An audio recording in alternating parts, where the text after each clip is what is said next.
Hey y'all, it's Affliliate Bookishrealm and I'm back with another video. As you can see from the title of this video, I'm here to talk a little bit about some things that you will never find me doing as a booktuber. This is not my own idea. I have to give a shout out to Izzy and Heather. I saw Heather do it and then I saw Izzy do it, and both of their videos were amazing, and I'll make sure that I link them down in the description box below. But I must give credit where credit is due. This is not my own unique idea, and so I just thought it would be fun to kind of give or share what I would never do as a booktuber. It's not a lot, but it's a couple things, but it's just not a lot. There's that. Okay, so let's go ahead and jump in so this video is not too long. As always, if you're interested in seeing more content from me, make sure you click that subscribe button, hit the bell for notifications. Interested in supporting this channel in any way, make sure you check out all the links down below with Patreon, Amazon, whatever, the whole 9 yards. Follow me on social media, all that's down in the links below. All right, so number one, ring, ring, ring, ring, ring, ring, ring, ring, ring. Number one on my list, I will never lie about the number of books that I read. So clearly over the past few days or more, there has been some discourse, once again, as always, this always happens, about people lying about the number of books that they read because it's just impossible. No one could be reading 200 plus books a year, retaining information, Listen, I don't have the capacity, nor the time, nor the energy, nor the gall to lie to anyone about what I'm reading, okay? I review every book that I read, okay? That's just me. I've been that way. I love reviewing. It is a passion within a passion for me, if that even makes a lick of sense whatsoever. So I'm never going to lie to you about reading a book. I will never lie to you and say I finished a book if I hadn't finished a book. I will never tell you that I have read a book that I have never picked up once in my entire life, because I just don't personally see the purpose in it. People do it. It is true that it has happened. People do it. But also, I don't really care, because I'm worried about me, myself, and I, and what I'm reading and tracking and keeping up with my reading and reading for pleasure, reading to learn, whatever the case may be. My business is my business, and minding other people's business sure enough does not pay me nor sign my check nor take care of me and my child. So with that being said, you will never, ever, ever... Ooh, what's that song, y'all? You will never, ever, ever, ooh. Oh yeah, if you don't know by now. Yep, that's a good song. Either way, you will never find me lying about the number of books that I read. Because for me, it's not a competition. I'm just reading to read because it's what I enjoy doing. It is my hobby. I don't really watch a lot of TV outside of Bubble Guppies and Mickey Mouse Clubhouse, which is what my child prefers.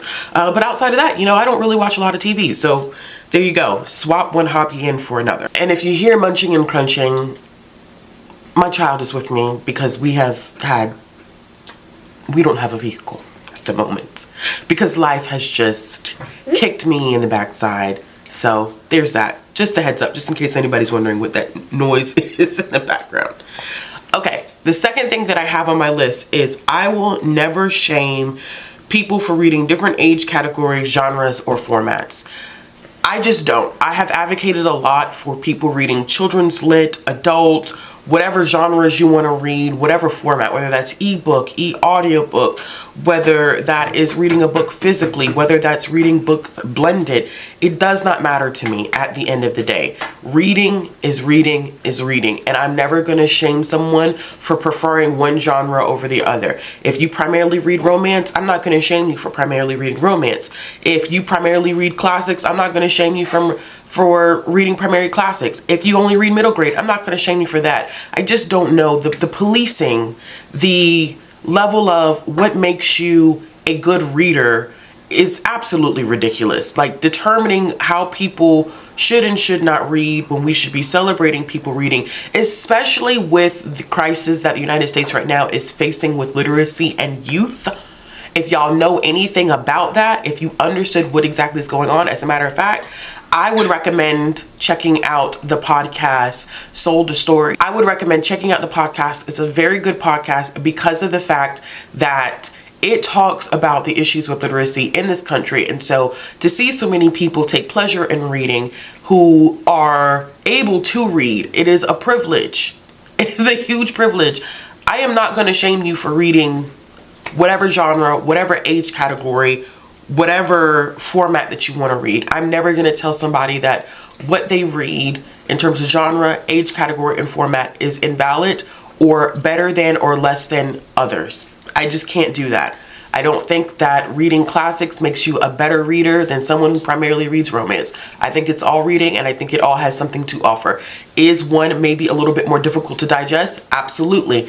Can't deny that, but it doesn't make one better than someone else. Another thing, I am never going to change my personality or persona. I don't tell everything in my life because I need privacy. I'm a whole human with a whole life. I have a child to protect. So no, I don't share everything about my life. However, what you see right here is what you get in real life. There is no alternate reality. This is Ashley in one dimension, and then there's another Ashley in a completely different dimension. Everything that you see right here in terms of my personality and persona is exactly what you're gonna get. The kind of quick, snappy, chill vibe, very well, I'm not super structured, but the Virgo vibes, the Virgo energy that I give off is literally the same Virgo energy that I have behind the camera, like outside of sitting within these four walls. So I just don't see it. It's not worth it. I think that when you have to create a persona or online persona and it's not you in real life, I feel like maintaining that persona takes a lot of energy. It takes a lot of time not to let your actual personality slip through, and I just can't do it. I have enough stress and other things going on in my life than to pretend to be somebody on the internet that I'm not in real life. I can't. I know that people do it. Sometimes people do it because they know that a certain personality or persona is going to sell. They know that it's going to work for a certain demographic, which is fine. Not my business to tell you how to do that. I just know for me personally, I can't construct an entire different personality or persona for social media. I think it is interesting to see people change and grow throughout the years, because as we get older, we have more life experiences and we change. But I'm not talking about that, because I know that I have inevitably changed from the time that I started Booktube almost 10 years ago to now. Because I was in my 20s then, I'm in my 30s now. I literally am a completely different person. What I'm saying is intentionally creating a personality, designing a persona in order to be online. I just won't do it, but I understand why some people do it sometimes, and you know, that's a decision that people can make about their own personal lives. I just know for me, it's too much energy. I can't do it. It would feel like I'm acting every time I get on camera. And one, I'm a bad actress. Two, I'm a bad liar. Three, I don't have any more energy to exert and give to the world than what I already give it. So there's that. Number 4, here's the thing. I am cool with a lot of people. Cool. I say cool. I am friends with an even smaller group of people, meaning that I look at people in the community. These are fellow creators. There is a certain level of respect that is there, but I do not know many people very well. People that I call friends, people who I consider to be lifelong friends from this community. I can name those people on one hand because that's just how I am as a person. Trust is trust. We have trust things going on with me. No, it always has been that way. So for me, I think that I would never, ever, not I think, I know that I would never, ever use people to make it to the top. I can't. I don't have that ability. And I'm not saying that anybody has done that, because you don't know when people are forming genuine connections and you don't know when they're not. And quite frankly, I don't think that that's any of my business. But I know for me, I will never interact or engage with someone, whether that creator is small or large, in order to boost myself up. That's not me. It's not that serious for me. It never has been that serious. I think networking is great. I think it is a great way to meet amazing people in this community. I always tell Bree, she is the best at networking. She knows everybody, and I love that. I am not as big of a networker, but I do enjoy, I think, you know, having a community in some sense, but I don't think that using people or forming relationships to expose yourself more is something that I would ever engage in. I'm not saying that networking means that you are instantaneously trying to finagle your way to the top. I think there are a lot of people in the community who network because they want the community, and they're good at it, and it gets them the opportunity to get to know people, especially people who share the same interests as them. And it's a good way for a lot of people too who are trying to make friends. And so that I don't want to get that confusion that network is the equating of trying to use people. But what I will say is that I will never use people to make it to the top. All right, the next thing that I will never do is go into debt behind book hauls. Listen, I think I've talked about this a little bit when I did my video on the reason why I haven't bought a book in over 5 months and why I'm probably going to continue that all throughout the rest of the year. I mean, honestly, y'all, like seriously, let me give you an example, okay? So basically, I had the worst week ever. It was a very, very stressful week, and then on top of that, my car went into anti-theft mode because my key fob wasn't working, and that meant that the car would no longer, like, you stick the key in the ignition, it would no longer turn over. And because it would no longer turn over, that means I could not drive the car. It was pretty much disabled. That is a $500 plus fix to get the car. I literally will not do anything for show in this atmosphere at all. I will not buy books for the sake of buying books because I want to show that I can buy pretty books. I will not go into debt over that because of situations like this, where I have got to utilize my savings in order to make sure that my daughter and I have an ability to go to and from around our city, where I am a single parent with no family, and I cannot rely upon really a lot of people to get what I need to get done. So with that being said, like, that's a prime example of why book hauls for me, if you have the money and it fits within your budget, no shame to you whatsoever. I just know for me personally that I literally can't.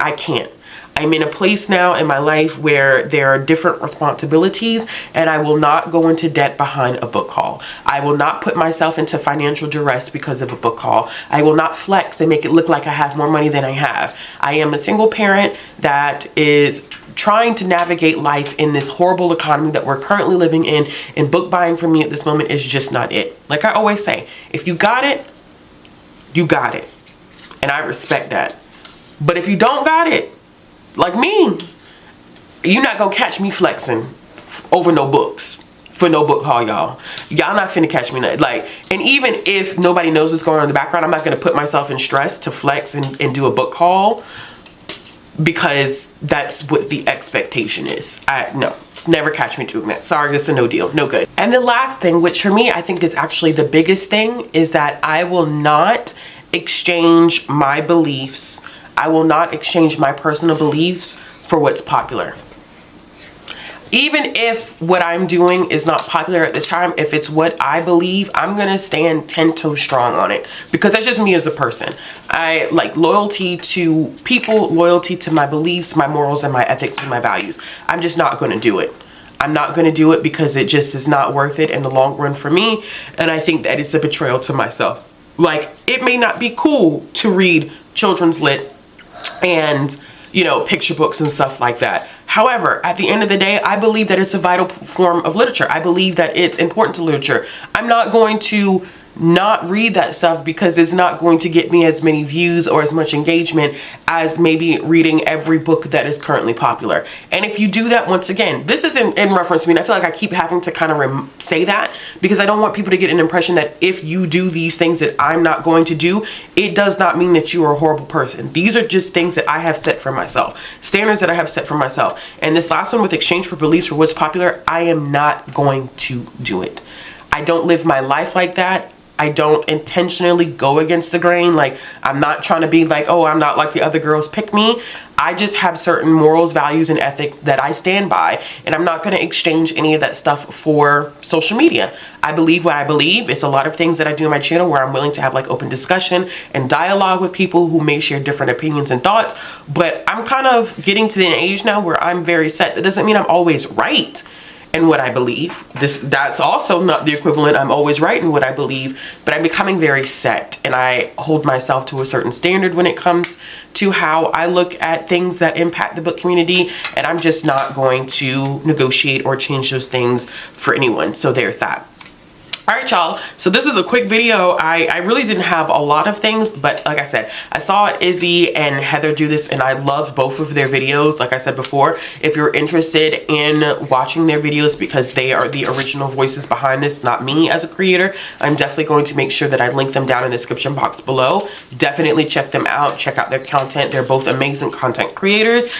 And let me know in the comment box below, like, what are some things that you won't do as a creator, or maybe even some things that you won't do as a viewer.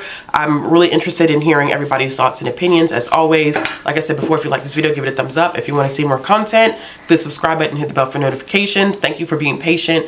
You know, I got to let my little one thrive and live and play. So if you hear all that in the background, like, you know, she's got to do what she's got to do. You want to say bye? Bye. Bye, y'all.